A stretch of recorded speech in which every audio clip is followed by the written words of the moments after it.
இல்லை அது வந்து அவங்க கட்சி இதுக்காக அவங்களுக்குடைய ப்ராப்ளம் 2 பேருக்குள்ள. அதனால தான் அவங்க 2 பேரும் இது பண்ணாங்களே தவிர, அது கூட கடைசியில் எம்ஜிஆர் வந்து அவருக்கு ஆஸ்தான கவிஞர் கொடுத்தாரு. கிழியே கதை எழுதுன்னு ஒரு பாட்டு. அது ஆக்சுவலாக வந்து உரிமை குரல்னு ஒரு படம். அந்த படத்தை வந்து சீரியஸ் சார் படம் வந்து அந்த படத்தில் வந்துட்டு மியூசிக் நம்ம எம்எஸ்சி ஆனது தான் மியூசிக் அது. அந்த படத்தில் வந்துட்டு சண்டை போட்டுங்கிறாங்க 2 பேரும். யார் 2 பேரும்? எம்ஜிஆரும் கண்ணதாசனும் சண்டை போட்டுங்கிறாங்க. அவர் சீரியஸ் சார் என்ன நினைக்கிறாருன்னா, சென்டிமெண்ட்டாக ஒரு பாட்டு கவிஞர் எழுதினா தான் நம்ம படம் ஓடும், பாட்டு ஹிட் ஆகும். அது அப்போதுலேருந்து அவருக்கு உண்டு.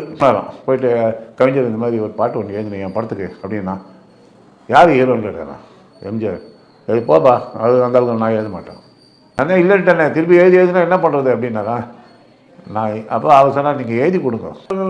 அவர் என்னை கேட்டார்னா, நீங்கள் எழுதலை வாலி எழுதினாருன்னு நான் சொல்லிடுறேன், என்னை காட்டி கொடுக்காதியா அப்படின்னாராம் கவிஞர் ஸ்ரீதர்கிட்ட. உங்களை காட்டி கொடுக்க மாட்டேன். சரி, ஒரே கதை எழுது, கண்ணீரில் எழுதாது, மஞ்சள் வானம் தென்றல் சாட்சி, உனக்காகவே நான் வாழ்கிறேன்.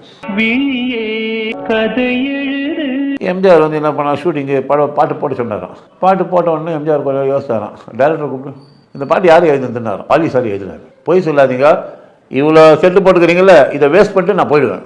எப்படி இருந்தாலும் கண்டுபிடிச்சாலும் தெரியாது, இந்த பாட்டு வந்து வாலி எழுதலை, இது கவிஞர் தான் எழுதினார், எனக்கு நல்லா தெரியும் அப்படின்னு சொன்ன உடனே அவர் இவர் ஒத்துக்கினார். ஆமாம், அவர் தான் எழுதினாரு.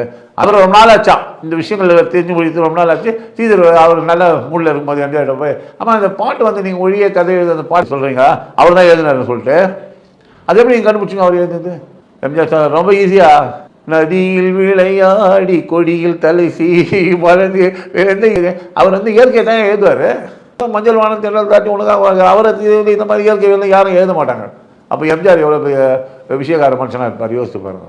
மஞ்சள் வானம் தென்றல் தாட்டி உனக்காகவே நான்